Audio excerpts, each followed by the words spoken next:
திருவாலங்காட்டிலே சிவபெருமான் ஆடக்கூடிய நடனத்துக்கு ஊர்த்துவ தாண்டவம்னு பேரு. அதுக்கு ரொம்ப ரொம்ப ரொம்ப அநாகரிகமான ஒரு கதையை இன்றளவும் சொல்லிக்கொண்டே இருக்கிறார்கள்.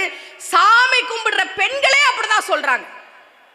அது என்ன கதை, உண்மையான விளக்கம் என்னன்றதா இப்ப இந்த மேடையில நான் சொல்ல போறேன். ஏன்னா நம்மள நிறைய பேருக்கு எது சரியான விளக்கம்ன்றதே தெரிய மாட்டேங்குது. கோயமுத்தூர்ல ஒரு ஊருக்கு பேரு பன்னிமடை. அந்த ஊர்ல இருக்கிறவங்க எல்லாம் ஐயே நீ பன்னிமடையா அப்படின்னு யாராவது கேட்டா வருத்தப்படுறாங்களே தவிர அதுக்கு உண்மையான அர்த்தம் என்னன்னு சொல்ல தெரியல அவங்களுக்கு. ஊரு பேரு பன்னிமடை அப்படின்னு எல்லாரும் கிண்டல் பண்றாங்கல்ல, அந்த ஊரோட உண்மையான பேர் என்ன தெரியுமா? பன்னீர் மடை. பன்னீர் போல நீர் பாயக்கூடிய ஊர், அதனால அதுக்கு பேரு பன்னீர் மடை.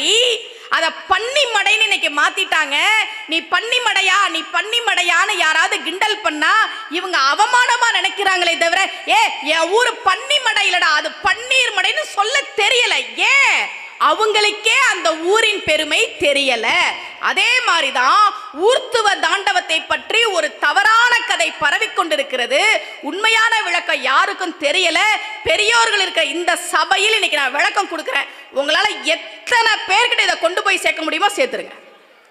ஊர்த்துவ தாண்டவத்துக்கு என்ன கதை சொல்றாங்க தெரியுமா? திருவாலங்காட்டுல சிவபெருமானும் காளியும் நடனம் ஆடுறாங்க. போட்டி நடக்குது. சிவபெருமான் தன்னுடைய காலை தூக்கி தலையிலே வைத்தார். பெண் என்பதால் காளியால் அதை பண்ண முடியல.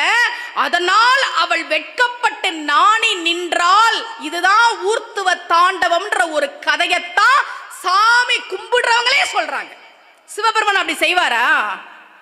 தன் உடம்பில் ஒரு பாதியை மனைவிக்கு கொடுத்தவன் என்னால செய்ய முடியும் உன்னால செய்ய முடியாதுன்னு ஒரு பொண்ணை பார்த்து சொல்வானா சிவபெருமான்? அவன் ஆணும் மல்லன் பெண்ணும் மல்லன் அழியும் மல்லன். உண்மையான காரணம் என்ன தெரியுமா பெரியோர்களே? காளிக்கும் சிவபெருமானுக்கும் போட்டி நடந்தது. ஆனா அவங்க தனித்தனியா ஆடல, சேர்ந்துதான் ஆடுனாங்க. இதை யார் தெரியுமா சொல்றா? அருணகிரியார் சொல்ற. தனித்தனியா ஆடல, ஒன்னா சேர்ந்து அர்த்தநாரீஸ்வரர் தான் ஆடினாங்க. யாரு சொல்ற? அருணகிரியார் சொல்ற. அதல்ல சேடனார் ஆட, அகிலமேரு மீதாட, அபினக்காளிதான் ஆட, அவளோடு அன்று அதிர வீசி வாதாடும் விடையில் ஏறுவார் ஆட, அருகுபூத வேதாளம் அவையாட, மருவு வானுலர் ஆட, மதியாட, மலரில் வேதனார் ஆட, வனஜ மாமியார் ஆட, நெடிய மாமனார் ஆட, மதுர வாணி தான் ஆட, மயிலும் மாடி நீயும் மாடி வரவேணும். இதுதான் பாட்டு. இந்த பாட்டுல என்ன சொல்றார்? அபின காளி தானாட, அவளோடு அன்று அதிர வீசி வாதாடும் விடையில் ஏறுவார் ஆட. சிவபெருமானும் ஆடுறார், காளியும் ஆடுறா. காளி தனியா ஆடல, அபின காளியா இருக்கிறாளாம். அபினம்னா என்ன தெரியுமா?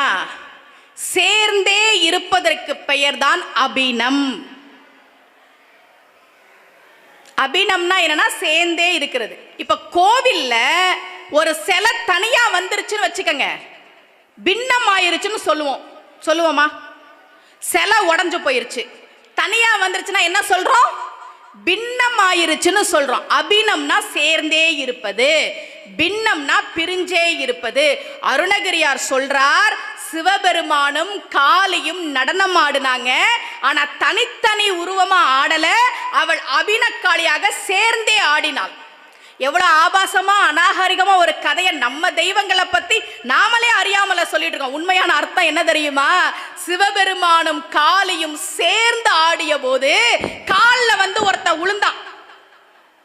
யாரு தெரியுமா? சந்திர பகவான்.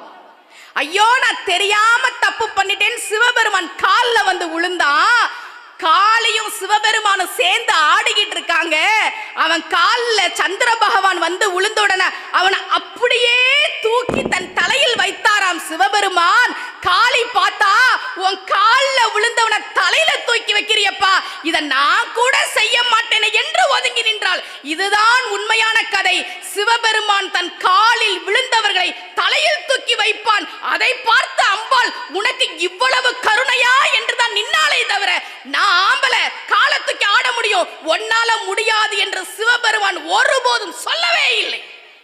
இதுதான் ஊர்த்துவ தாண்டவம். இதுதான் ஊர்த்துவ தாண்டவம். இத சொல்லுங்க உங்க பிள்ளைங்களுக்கு. ஊர்த்துவ தாண்டவம்னா என்ன? சிவபெருமானும் காளியும் ஆடுனாங்க. காளியால காலை தூக்க முடியல, வெக்கினா அவ காலை தூக்க முடியலன்னு வெக்கி நிக்கல. அவள் அவனுக்கே சக்தியை கொடுப்பவள். எப்பா உன் கால உளுந்தவனை தூக்கி தலையில வச்சுக்கிறியப்பா, எத்தனை பேராலப்பா இது முடியும், என்னால கூட முடியாதேன்னு அம்பிகை விக்கித்து நின்றாள். இதுதான் ஊர்த்துவ தாண்டவம். இத சிவபெருமான் அருளால் நான் தெரிந்து கொண்டேன் நண்பர்களே. நிறைய சொற்பொழிவுக்கு போறோமா, பா உன்னைய பத்தி இப்படி ஒரு கதை சொல்றாங்களேப்பா. திருவாலங்காட்டுக்கு கோவிலுக்கு நான் போயிருக்கேன். மேல அந்த கோபுரத்திலேயே அந்த சிலை இருக்கும். சிவபெருமான் காலை தூக்கி தலையில வைப்பார். இதுக்கு என்னப்பா உண்மையான அர்த்தம்? இப்படி ஒரு ஆபாசமா அநாகரிகமா அருவருப்பா ஒரு கதையை சொல்றாங்களே, பெண்களே அதோட அர்த்தம் என்னன்னு சொல்லாம இருக்கிறாங்களேப்பான்னு சிவபெருமானிடம் ஒரு கோரிக்கையாக வைத்து வைத்து அதற்கான பதில் முருகப்பெருமானை பற்றி அருணகிரியார் பாடிய திருப்புகள்ல எனக்கு கிடைச்சு. அபினகாளின்ற வார்த்தை மூலமா கிடைச்சு. இப்ப ஊர்த்துவ தாண்டவம்னா என்னன்றதை புரிஞ்சுக்கிட்டீங்களா? ஊர்த்துவ தாண்டவம்னா ஏன் சிவபெருமான் காலத்துக்கு தலையில வச்சாருன்னா, காளிய ஜெயிக்கணும்னு இல்லை. காலில் நீங்க விழுந்தாலும் உங்களை தூக்கி தலையில வச்சுக்குவோம், நான் விழுந்தாலும் தலையில தூக்கி வச்சுக்குவான். சந்திரன் அந்த நேரம் பார்த்து காலில் வந்து விழுந்தான், தூக்கி தலையில வச்சுக்கிட்டார். இதுதான் ஊர்த்துவ தாண்டவம். அப்படி சிவபெருமான் தாமிர சபையாக இருக்கக்கூடிய இந்த திருநெல்வேலியில் முனி தாண்டவம் ஆடிக்கொண்டிருக்கிறார்.